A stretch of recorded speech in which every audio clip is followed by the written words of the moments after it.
In 1954, Ford unleashed the Thunderbird on the world as a response to Chevrolet's Corvette. It was a two-seat sports car, not the most comfortable vehicle to ride in. By the late 60s, though, in subsequent generations, it was a full-blown luxury vehicle, and it was also in the 70s. For a while, production stopped, and then in the 2000s, Ford brought it back briefly, ending it in 2005. As I went to car shows and cruises all summer long, I saw so many cool T-Birds. And I got the idea to go out and do a video on various different T-Birds I saw in the area and meet some of the cool people that own these T-Birds along the way. And of course, I'm a fan of the car, as you can tell. So sit back and enjoy this video. These are the T-Birds of Central New York.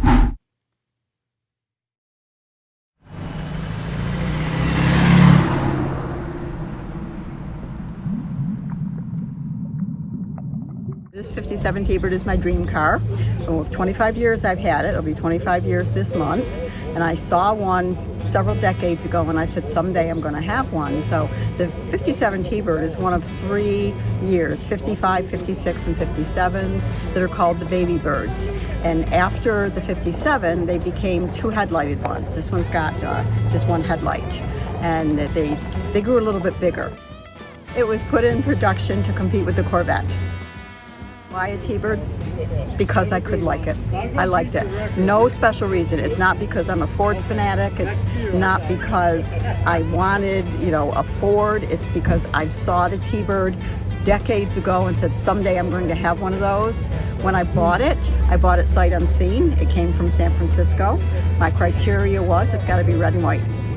That's it. And I got it red and white. It's got a 312 engine in it. And the top comes off. It's a removable hardtop. I don't have a convertible top for it. Chose not to, because if I'm driving it with the top off, I'm not going to be putting the convertible top up. Really cool to drive at night when the stars are up. There was no question when I bought a baby bird that it was going to be a 57. I wouldn't look at a 55 or a 56, and I like this one because of the fins. You can see the fins on the back of it, and that's why I liked it. My dad, I grew up in a car family. He had 57 Studebaker Golden Hawks, which had the big fins, and I think I fell in love with the fins, and that's why I wanted it.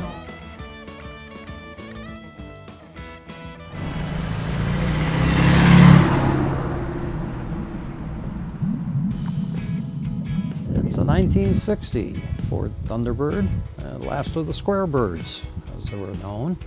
This car I did not have to go far for. Actually came from our street. About 18 years ago, one of my boys who was cutting lawns, he was just finishing up high school, cutting lawns for pocket money, was cutting a lawn in the next block for a number of years, and she had this car in the garage out of divorce. She had it for about 10 years. It was covered up. And he always said to her, whatever you do, don't sell that car. Someday I'm going to want to buy it. Well, one day she gave him a call. He was in his early 20s at this point in time. And she says, Scotty, I'm ready to sell the car. She always kept it licensed and insured. So he says, how much you want for it? She says, I haven't marketed it yet, but for you, $10,000. She said, can I drive it down to my parents? Sure. She gave him the keys, started it up, backed out of her driveway, came down the street, pulled in our driveway. Well, our office is in the front of our house, and through the bushes I could see this unusual green colored car come pulling in. And before I could get out of my chair, Scotty comes running in through the living room saying, quick, Mom, Dad, I need to borrow $10,000. So that's how he ended up with the car, but he didn't have time for it.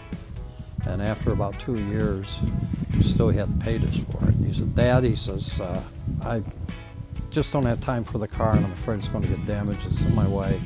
He said, how about if I turn it back over to you? He says, I know you like it. So that's how we ended up with the car. 1960, the Thunderbirds were all produced in the Wixom, Michigan plant, which is just outside of Detroit, Michigan. The plant no longer exists, but they built all the Continentals, the town cars, and the Thunderbirds. Thunderbirds they produced in 3-year increments, starting in 1955 with the Baby Bird, which was the 2-seaters, 55 through 57. 58, the popularity dropped off because one-car families, and families have children, and two-seaters just don't work. So Ford was going to drop the line, and somebody came up with the idea and said, hey, let's make it a four-seater. We'll call it a sporty family car. So 58, 59, and 60, they came out with the Squarebird. This is an example of the last of the Squarebirds, 1960. They changed the style in 61, 62, and 63, okay, which was, once again, what they called a bullet bird. And then 64, 65, and 66 was the flare bird. After 66, the popularity, for some reason or another, seemed to drop off, and it's more of the standardization, I think, of body styles of cars across the market. Not only Ford, but GM and Chrysler. The styles of the cars all of a sudden seemed to blend together, okay? And the popularity dropped off. Although Ford continued to produce the Thunderbird for 47 years, up until they dropped the line in I believe it was 1997 or 98, they dropped the line. So they got the original engine, 352. It's got the 4-barrel carburetor. Big problem with the 352s was they're known as the big block, and they produced a lot of heat. And you could not keep them cooled. This was not a car to do a parade with. And for years, I would end up having to drop out of parades because the temperature would really climb on it. Well, once again, the color of this car is Sultana turquoise. It's very rare. There were only 11,860 Ford's Thunderbirds, the Squarebirds, produced in 1960. Only 11,860. Now it's worldwide distribution. So how many are left from that era is a big question mark, and how many in this color, because this is a rare color, Sultana turquoise. And of course, whenever I go to a show, I was always looking for a model die cast, okay? A buddy of mine gave me a call one day out of the blue, and he said, Dick, he says, online, he says, I have found your car. I said, same color? Same color. I said, order it. Sure enough, and there it is today. I mean, this car, to ride in this car is a dream. I mean, my wife has got a Ford Escape, okay?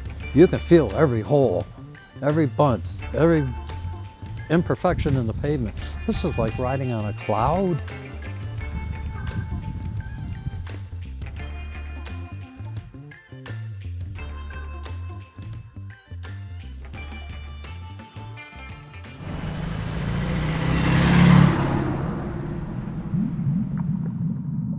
Yeah, it's a 1961 Bird, and this body style was in production 3 years, 61, 2, and 3. 61 being the first year. The difference in the 1, 2, and 3, you can identify the 1 right away because it's got ribs in the hood, and the 2 and the 3 don't have any ribs in their hood. Other than that, it's hard to tell them apart. The grille is just a little bit different. And this was the first year for the interior swing-away steering wheel. And so they did that in 61 as an option, and it was a $25 option. And in 62 and 63, it was standard equipment on the Thunderbirds. So this would be the third generation, 61, 2, 3. This actually came out of Rochester. The original owner in Rochester, and his daughter said if he never drove it in the winter. His daughter said if the sun was shining, he made her put it in the garage. She wouldn't even leave it in the sunshine. So it's an all original preserved car, and the only thing I've changed is the front seat covers. They were 60 years old, and they split on me a little bit. So last year I put in new seat covers on the front. The rest of it is all 1961. Well, we've got first year for the 390. And the FE 390, and it's 300 horsepower, and all the Birds came with that 390, 300 horse. So it's real torquey, especially at the low RPM. Yep, a lot of looks, especially the women. The girls love it because of the style. It's very stylish, and they don't remember it because the 3-year run, 60 years old, and they can't get over the style. And I tell them, well, it's Lee Iacocca's. He was vice president of Ford Motor Company. And if you bought a new 61 Thunderbird, he wrote you a letter thanking you for purchasing the new T-Bird, and he signed it, Lee Iacocca, and I have that letter. I have all the original paperwork on the car. I've had probably 4 or 5 T-Birds. I was a Ford guy from way back. My dad worked at a Ford dealership, always had Fords. My first car was a 58 Ford Skyliner retractable hardtop. I have another one now. That was 1967. I also owned a 1960 Thunderbird, a California white. That was a nice car. And then I had an 85 Turbo Coupe and a 1988 Turbo Coupe and then a 1991 Super Coupe with a supercharger. So I had 4 or 5 birds. It's a good ice cream getter, you know, it's really nice. And I bought it from a friend of mine, and you know him, the Thunderbird, and he and I saw the ad in the paper 30 years ago for this for sale, and we both called on it, and I didn't get any answer, and he called the same day and got the answer, bought the car, and then we made fun of each other for 22 years. He finally let it go after 22 years, and he said, "I need some garage space. You still want that bird?" I said, "Yes, I want that bird." So that's how I got it. I got it from Thunderbird. It's power steering, power brakes, power windows. I just put hundreds of dollars in the left power window because the motor went on me. More practical when they went to a 4-seater in 1958.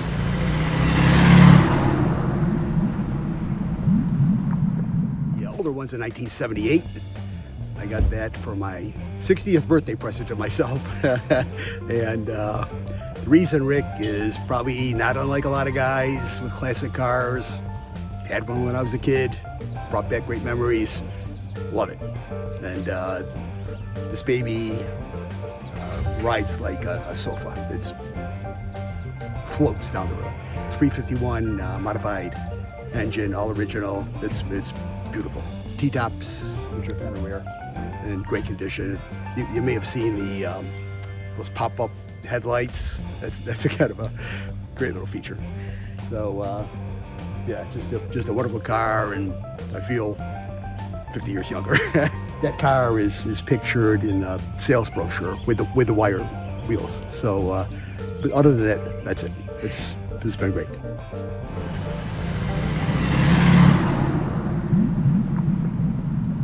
This is it's called a retro Thunderbird, and they were made from 2002 to 2005. Last year that Ford made Thunderbirds. This is a 2005. In addition to being a great looking car, it really gets it. This is a fast car. Yeah. It's got a 3.9 liter V8, 280 horsepower. So this thing was fun. Why T-Birds for you? Yeah, well, I guess that kind of dates back to my reference to my first car that I ever had. So it was, gosh, when was it? Late 70s, early 80s. And back in that era, I was loving Cutlasses, Rivieras, Thunderbirds, and just kind of tilted that way up. Probably as much for the appearance as anything. It's just cool looking cars. I'm a member of the International Thunderbird Club, and there were annual conventions like around the country. It's just fun, you know, being with people with common interests. But there are also clubs for pretty much every model car. Yeah. But no, it's just liking these things.